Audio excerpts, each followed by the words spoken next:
श्री शिवाय नमस्तुभ्यम दोस्तों, हर हर महादेव। स्वागत है आपका अपने चैनल अतिक्षा की वाणी पर। आप सभी को पितृपक्ष की अमावस्या की बहुत बहुत शुभकामनाएं। आज के दिन आपको अवश्य सुनना चाहिए भागवत गीता का 7वां अध्याय। 7वां अध्याय जब आप अपने पितरों को सुनकर उसका पुण्य पितरों को अर्पित करते हैं, उस जल से पितरों का तर्पण करते हैं, तो शास्त्र कहते हैं कि उससे आपके पितृ अनंत तृप्ति प्राप्त करते हैं।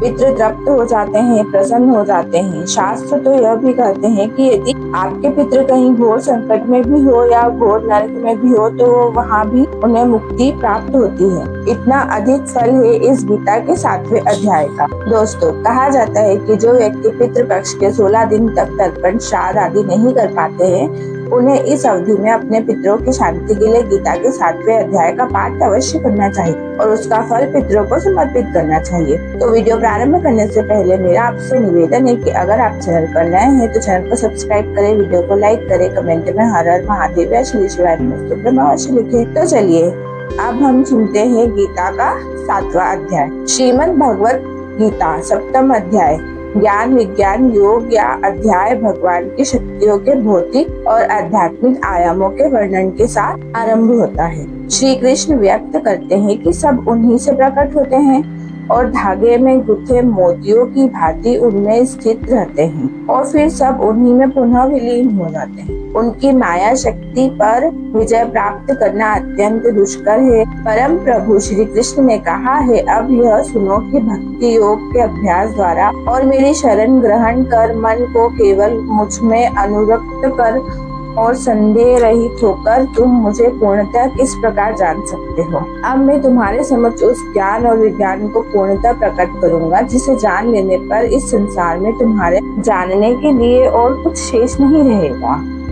हजारों में से कोई एक मनुष्य आध्यात्मिक सिद्धि के लिए प्रयत्न करता है और सिद्धि प्राप्त करने वालों में से कोई एक विरला ही वास्तव में मुझे जान पाता है। पृथ्वी, जल, अग्नि, आयु, आकाश, मन, बुद्धि और अहंकार, यह सब मेरी प्राकृतिक शक्तियों के 8 तत्व हैं। यह मेरी अपनी शक्तियां हैं, किंतु हे महाबाहु अर्जुन, इनसे अतिरिक्त मेरी परम शक्ति भी है। यह जीव शक्ति है जिसमें देहधारी आत्माएं जीवन रूप में सम्मिलित हैं और जो इस संसार में जीवन का आधार है। यह जान लो कि सभी प्राणी मेरे इन 2 शक्तियों द्वारा उत्पन्न होते हैं। मैं संपूर्ण सृष्टि का मूल कारण हूँ और यह पुनः मुझ में ही विलीन हो जाती है।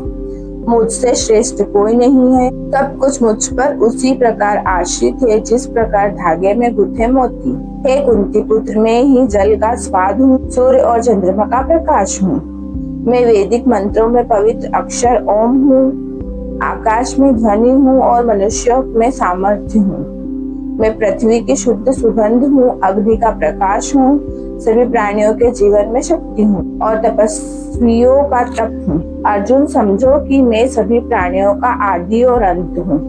मैं बुद्धिमानों की बुद्धि हूँ और तेजस्वियों का तेज हूँ। हे भारत श्रेष्ठ, मैं बलवान पुरुषों का आसक्त रहित हूँ और धर्मानुकूल काम हूँ। 3 प्रकार के गुण सत्व, रज और तम मेरी शक्ति से ही प्रकट होते हैं। यद्यपि वे मुझ में हैं, परंतु मैं उनसे परे हूँ। मेरी देवी माया से मोहित होने के कारण इस संसार के लोग मेरे नित्य अविनाशी स्वरूप को नहीं जान पाते हैं। मेरी देवी शक्ति माया को पार पाना अत्यंत कठिन है, किंतु जो मेरी शरण में आते हैं वे इसे सरलता से पार कर जाते हैं। 4 प्रकार के लोग मेरी शरण में नहीं आते।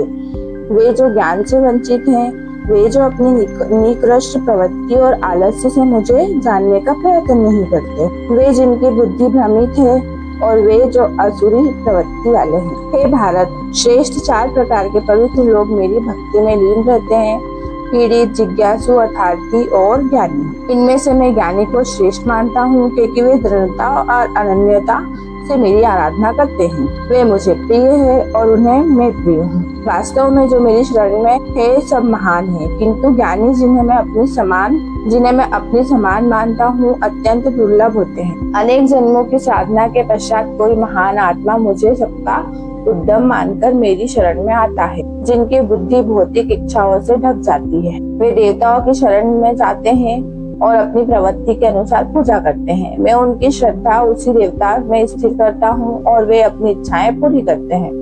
किंतु इनसे प्राप्त फल नश्वर होते हैं। देवता के उपासक देवलोक पाते हैं और मेरे भक्त मेरा लोक प्राप्त करते हैं। अज्ञानी मनुष्य सोचते हैं कि मैं निराकार से साकार हुआ हूँ।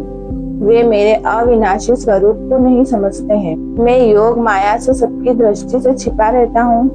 मैं भूत, वर्तमान और भविष्य सब जानता हूँ, पर मुझे कोई नहीं जानता। हे भारतवंशी, इच्छा और द्वेष से उत्पन्न मोह से सब जीव जन्म से ग्रस्त हैं, परंतु पुण्य कर्मों से पाप नष्ट होने पर मनुष्य मोह से मुक्त होकर दृढ़ता से मेरी आराधना करते हैं। जो मेरी शरण लेकर बुढ़ापे और मृत्यु से छुटकारा पाना चाहते हैं, वे ब्रह्म, आत्मा और कर्म क्षेत्र को जाने जाते हैं। जो मुझे प्रकृति के तत्वों, देवताओं और यज्ञों का नियामक जानकर मेरी आराधना करते हैं, वे मृत्यु के समय भी मेरी चेतना में लीन रहते हैं। इस प्रकार भगवत गीता का 7वां अध्याय पूर्ण हुआ। हम भगवान श्री हरि विष्णु से प्रार्थना करते हैं कि वे आपके पितरों को मोक्ष प्रदान करें और उनके आशीर्वाद से आपके जीवन के सभी कष्ट दूर होकर सुख और आनंद की प्राप्ति हो। प्रेम से बोलिए भगवान श्री हरि विष्णु की जय, पितृदेवों की जय। तो यह थी आज की वीडियो। आज हमने गीता के 7वें अध्याय को श्रवण किया।